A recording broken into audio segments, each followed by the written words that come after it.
ఇప్పుడే ఒక breaking news అయితే అందుతుంది.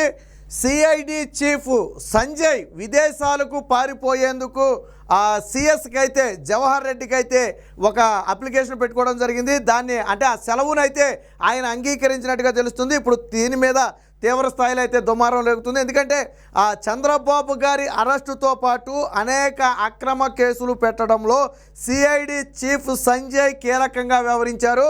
మొత్తం కర్త కర్మ క్రియ కూడా సిఐడి చీఫ్ సంజయ్నే. అలాగే మార్గదర్శి విషయంలో రామోజీరావును వేధించిన వ్యక్తి కూడా ఈ సిఐడి చీఫ్ సంజయ్నే.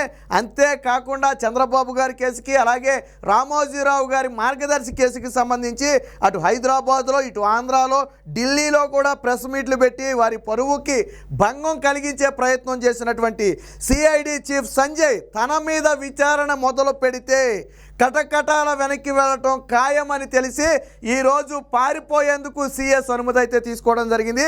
చింత చచ్చినా పులుపు చావలేదని చెప్పి ఆల్రెడీ సిఎస్కి చావు దెబ్బ తగిలింది. జగన్మోహన్ రెడ్డి ఓడిపోవడం అంటే జవహర్ రెడ్డికి చెంపపెట్టు లాంటిది. ఎందుకంటే నిన్నటి వరకు జగన్మోహన్ రెడ్డికి తొత్తు ఈ సిఎస్ జవహర్ రెడ్డి.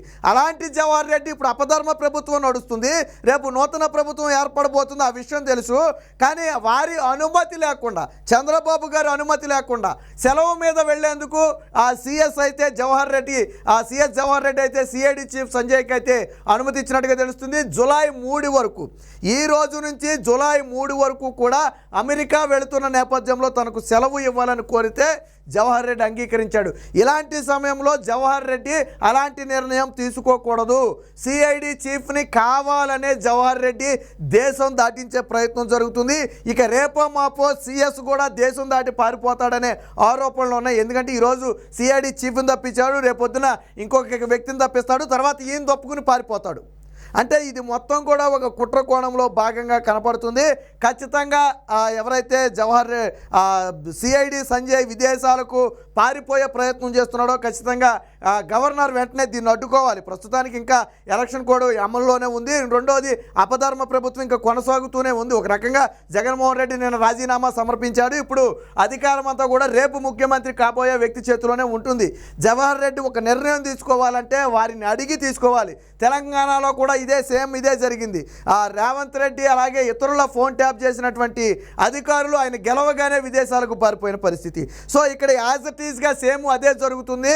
సిఐడి సంజయ్ ఒకనొక దశలో సిఐడి సంజయ్ వేధింపులు ఏ స్థాయికి చేరాయి అంటే అటు టీడీపీ కార్యకర్తలు నాయకులతో పాటు రామోజీరావు లాంటి వ్యక్తిని వేధించడం, చంద్రబాబు గారు లాంటి వ్యక్తులను వేధించడం, చంద్రబాబు గారి మీద కేసు వెనక కేసు పెట్టింది కూడా ఈ సిఐడి చీఫ్ సంజయ్నే. నారా లోకేష్ మీద పలు కేసులు పెట్టింది కూడా ఈ సిఐడి చీఫ్ సంజయ్నే. లేని వాటిల్లో కూడా అవినీతి అక్రమాలు జరిగాయని చెప్పి దొంగ స్టేట్మెంట్లు వారి నుంచి తీసుకుని చంద్రబాబు గారి మీద కేసులు పెట్టింది కూడా ఈ సిఐడి చీఫ్ సంజయ్నే. సో ఈరోజు అంటే సిఐడి చీఫ్ సంజయ్కి తెలుసు రేపటి రోజున తన భవిష్యత్తు ఏంటో ఆల్రెడీ నిన్నటి రోజునే సిఐడి చీఫ్ సంజయ్కి తెలిసిపోయింది. సో ఇంకా ఇక్కడే ఉంటే తనకు ప్రమాదం అని చెప్పి ఇప్పుడు జూలై 3 వరకు వెళుతున్నానని చెప్పి పర్మనెంట్గా అమెరికా నుంచి చెక్కేసేందుకు లేదా అమెరికా నుంచి వేరొక దేశం చెక్కేసేందుకు అయితే పక్కాగా ప్లాన్ తీసుకున్నాడు. ఎటు పారిపోయినా వదిలిపెట్టే ప్రసక్తే లేదు, అందులో మొహమాటమే లేదు. చంద్రబాబు గారిని ఇబ్బంది పెట్టిన ఏ ఒక్కరిని, నారా లోకేష్ని ఇబ్బంది పెట్టిన ఏ ఒక్కరిని, అది కూడా తప్పుడు కేసులతో దొంగ సాక్ష్యాలు సృష్టించి ఇబ్బంది పెట్టిన ఏ ఒక్కడిని కూడా వదిలే ప్రసక్తే లేదు. మీరు దేశంలో ఏ మూల దాక్కున్నా, ఇతర దేశాల్లో ఏ మూల దాక్కున్నా, ప్రపంచంలో ఎక్కడ దాక్కున్నా జుట్టు పట్టి ఈడ్చుకురావటం అనేది ఖచ్చితంగా ఖాయం. రేపు ఇప్పుడు సిఐడి చీఫ్గా ఉన్నటువంటి సంజయ్ పారిపోతే నేను బ్రతికిపోతానని ఏమైనా పకటికల్లా అంటున్నాడేమో కానీ ఎట్టి పరిస్థితుల్లో నిన్ను వదిలిపెట్టే ప్రసక్తే లేదు. ఫస్ట్ ఇక్కడ నుంచి దేశం వదిలిపెట్టి వెళ్ళటానికి అనుమతి ఇవ్వకూడదు. వెంటనే టీడీపీ నేత చంద్రబాబు గారు అలా నారా లోకేష్ ఇందులో జోక్యం చేసుకోవాలా. ఎందుకంటే ఇప్పుడు సిఐడి చీఫ్ సంజయ్తో పోదిది, తర్వాత ఒక్కొక్క అధికారి తప్పించుకుని పారిపోయే ప్రమాదం ఉంది. అవసరమైతే జవహర్ రెడ్డి కూడా పారిపోయే ప్రమాదం ఉంది. 800 ఎకరాల స్కామ్లో already Jawahar Reddy family already ఇరుక్కుపోయి ఉంది. కాబట్టి ఆయన కూడా దేశం దాటి పారిపోయే అవసరం ఉంది. జగన్మోహన్ రెడ్డికి తొత్తులాగా వ్యవహరించి వ్యవస్థలను అడ్డం పెట్టుకుని అడ్డగోలుగా వ్యవహరించినటువంటి సిఎస్ జవహర్ రెడ్డి మీద కూడా ఖచ్చితంగా రేపు ఎంక్వైరీ జరగాలి, జరిగి తీరుతుంది. కాబట్టి ఆయన కూడా పారిపోవచ్చు. కాబట్టి తెలుగుదేశం పార్టీ వెంటనే అలర్ట్ అవ్వాలి. ఏ ఆఫీసులో కూడా ఫైల్స్ మాయం కాకుండా, ఫైర్ యాక్సిడెంట్లు జరగకుండా తక్షణమే స్పష్టమైన ఆదేశాలు జారీ చేయాలి. ఎక్కడ ఏం జరిగినా అందుకు సంబంధిత వ్యక్తుల్ని బాధ్యులను చేసే విధంగా ఆదేశాలు కన్నా జారీ చేయించకపోతే మొత్తం కూడా మాఫీ, అంటే ప్రమాణ స్వీకారం జరిగే లోపు ఎక్కడ ఏమీ లేకుండా మాయం చేసే ప్రయత్నం, అలాగే వీళ్ళు దేశం దాటి పారిపోయే ప్రయత్నం చేస్తున్నారు. ఇక సిఐడి చీఫ్ ఇక్కడి నుంచి పారిపోయినప్పటికీ వదిలిపెట్టే ప్రసక్తే లేదు. మీరు ఒకసారి గతాన్ని గుర్తు తెచ్చుకోండి. చంద్రబాబు గారి కేసు విషయంలో పొన్నవోలు సుధాకర్ రెడ్డి, సిఐడి చీఫ్ సంజయ్ వీరిద్దరూ కలిసి ప్రెస్ మీట్ పెడతారా? సరే, కేసు ఆంధ్రప్రదేశ్ పరిధిలోది కాబట్టి ఇక్కడ ప్రెస్ మీట్ పెట్టారు అనుకుందాం, పక్కన పెట్టండి. హైదరాబాద్ వెళ్ళి చంద్రబాబు గారి కేసు గురించి ఎందుకు ప్రెస్ మీట్ పెట్టాలా? రామోజీరావు గారు మార్గదర్శి కేసు గురించి హైదరాబాద్లో ఎందుకు ప్రెస్ మీట్ పెట్టాలా? మళ్ళీ ఢిల్లీ వెళ్ళి ఎందుకు ప్రెస్ మీట్ పెట్టాలా? ఢిల్లీలో జాతీయ మీడియా ప్రశ్నలు అడిగితే సమాధానం చెప్పలేక ఎందుకు రావాలా? ఇప్పుడు తెలుగుదేశం పార్టీ కూపీ లాగాల. ఆ రోజు వీళ్ళు ఎవరి ఖర్చులతో ఇటు హైదరాబాద్ కానివ్వండి, అటు ఢిల్లీ కానివ్వండి, ఎవరి ఖర్చులతో తిరిగారు? ప్రభుత్వ ఖర్చులతో తిరిగారా, వీళ్ళ ఖర్చులతో తిరిగారా?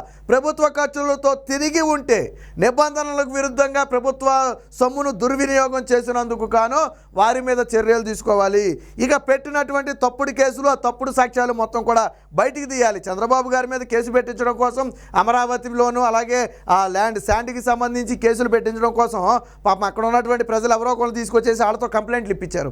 మార్గదర్శి విషయంలో, రామోజీరావు గారి విషయంలో కూడా జరిగింది అదే. ఎవరెవరినో చీటీలో ఉన్న వాళ్ళని తీసుకొచ్చి కంప్లైంట్లు ఇప్పించారు. సో ఇవన్నీ కూడా ఏంటంటే ఫేక్ కంప్లైంట్లు. వాళ్ళేమి ఇవ్వాలని ఇచ్చింది కాదు, వీళ్ళేదో డబ్బు ఆశ చూపో, బెదిరించో, భయపెట్టో, లొంగ తీసుకుని వాళ్ళతో కంప్లైంట్లు ఇప్పించారు. ఇవన్నీ దొంగ కంప్లైంట్లు. సో వీటి మీద పూర్తి స్థాయి విచారణ జరగాలి. విదేశాలకు పారిపోయే ప్రయత్నం చేస్తున్నటువంటి సిఐడి చీఫ్ సంజయ్ని ఖచ్చితంగా వెంటనే అడ్డుకునే ప్రయత్నం చేయాలి. అలాగే సిఎస్కి కూడా ఒక స్ట్రాంగ్ వార్నింగ్ ఇవ్వాలి. ఎవరి అనుమతితో ఈరోజు సంజయ్ అమెరికా వెళ్ళటానికి జూలై 3 వరకు అనుమతి ఇచ్చారు? ఎవరిచ్చారు అధికారం? ఐఏఎస్ ఐపీఎస్ వర్గాలు విస్మయం వ్యక్తం చేస్తున్నాయి. ఆల్రెడీ నూతన ప్రభుత్వం ఫుల్ మెజార్టీతో ఏర్పడిపోయింది. జగన్మోహన్ రెడ్డి ప్రభుత్వం అయితే అది వేరే విషయం, ఏర్పడిపోయింది. రేపో మాపో ప్రమాణ స్వీకారం జరుగుద్ది. సో ఇప్పటి నుంచి అధికారులు ఎవరు కూడా తమ వ్యక్తిగత నిర్ణయాలను వేరొక వ్యక్తి మీద ఆధారపడి తీసుకోవడానికి లేదు. రాబోయే ప్రభుత్వానికి అనుగుణంగా తీసుకోవాలి. వాళ్ళు చెప్పినట్టే జరగాలి. ఇది అందరికీ తెలిసిన విషయమే. కానీ ఇప్పుడు తాజాగా చేస్తున్నటువంటి వ్యవహారం చూస్తే సిఎస్ జవహర్ రెడ్డి నాడు టీడీపీ నేతలను వేధించిన వాళ్ళందరినీ కూడా దేశం దాటించే ఆ కార్యక్రమానికి అయితే శ్రీకారం చుట్టినట్టు తెలుస్తుంది. ఆల్రెడీ ఈరోజు ఉదయమే చంద్రబాబు గారి వద్దకు వెళ్ళి సిఎస్ కూడా ఆ ప్రోటోకాల్ ప్రకారం కలవాలి కాబట్టి కలిచాడు. వాస్తవానికి అయితే కలవడు. చంద్రబాబు గారి మొహం చూసే సాహసం కూడా సిఎస్గా ఉన్నటువంటి జవహర్ రెడ్డి చేయలేడు. ఎందుకంటే 1, 2 కాదు, అన్ని అరాచకాలు చేశాడు. జగన్మోహన్ రెడ్డిని అడ్డం పెట్టుకుని వృద్ధుల పింఛన్ దగ్గర మొదలు పెడి వృద్ధులకు చంద్రబాబు గారు ఇతర వ్యవస్థ ద్వారా పింఛన్లు అందించమంటే మా వల్ల కాదు, మేము అందించమని చెప్పాడు. జగన్మోహన్ రెడ్డి చెప్పాడని. ఆ రోజు వృద్ధులు చనిపోవడానికి సిఎస్ జవహర్ రెడ్డే కారణం. ఇలాంటి అనేక కుట్ర కోణాలు ఉన్నాయి. సిఎస్ జవహర్ రెడ్డిని నమ్మటానికి లేనే లేదు. ఇప్పుడు వైజాగ్లో 800 ఎకరాల ల్యాండ్ స్కామ్లో అడ్డంగా ఇరుక్కుపోయాడు ఆ సిఎస్ జవహర్ రెడ్డితో పాటు ఆయన కొడుకు, ఇద్దరు కూడా. కాబట్టి సిఎస్ జవహర్ రెడ్డిని కూడా పారిపోనివ్వకూడదు. ఇతరులు పారిపోవడానికి అనుమతి ఇచ్చినటువంటి సిఎస్ జవహర్ రెడ్డికి కూడా ఒక స్ట్రాంగ్ వార్నింగ్ ఇవ్వాలి. దీని మీద తెలుగుదేశం పార్టీ వెంటనే అప్రమత్తం కావాలి. ఇప్పటికే టీడీపీ నేతలు కొంతమంది అయితే స్పందిస్తున్నారు. అసలు సిఎస్ జవహర్ రెడ్డి ఎవరు అనుమతితో విదేశాలకు వెళ్లేందుకు అనుమతి ఇచ్చాడు? ఇప్పుడు ఆయన బాధ్యత కాదు. కొత్త ప్రభుత్వం ఏర్పడబోతున్న సమయంలో ఎవరు అనుమతితో ఆయన అనుమతి ఇచ్చాడు? ఈ విషయం మేము అధిష్టానం దృష్టికి కూడా తీసుకెళ్తాం. ఖచ్చితంగా దీన్ని కూడా అడ్డుకునే ప్రయత్నం చేస్తామని చెప్పి కొద్దిసేపటి క్రితం కొంతమంది టీడీపీ నేతలు కూడా స్పందించిన పరిస్థితి. ఇక పొన్నవోలు సుధాకర్ రెడ్డి నెక్స్ట్ మిగిలింది ఎవరయ్యా అంటే ఏఏజీగా ఉన్నటువంటి పొన్నవోలు సుధాకర్ రెడ్డి. మరి ఏఏజీ పదవికి నాకు తెలిసి అయితే ఏజీ పదవికి ఇద్దరు కూడా రాజీనామాలు చేయాలి, నైతిక బాధ్యత వహించి. మరి ఏం చేస్తారో ప్రస్తుతానికైతే తెలియదు. కానీ ఏఏజీ సుధాకర్ రెడ్డి కూడా ఇందులో బాధ్యుడే. సాధారణంగా ఒక కేసుకు సంబంధించి లాయరు, అలాగే ఆ వ్యక్తులు ప్రెస్ మీట్లు పెట్టి 3, 4 ప్రాంతాల్లో ప్రెస్ మీట్లు పెట్టి మాట్లాడటం అనేది ఎక్కడా లేదు. కానీ వీళ్ళిద్దరూ కలిసి ఒక తోడు దొంగల్లాగా ఏర్పడి చంద్రబాబు గారి విషయంలో ప్రెస్ మీట్ పెట్టి ఎన్ని అబద్ధాలు చెప్పాడు ఈ సిఐడి సంజయ్. కానీ ఒక్క ఆధారమన్నా కోర్టుకు సమర్పించారా? ఒక్క ఆధారమన్నా నిరూపించగలిగారా?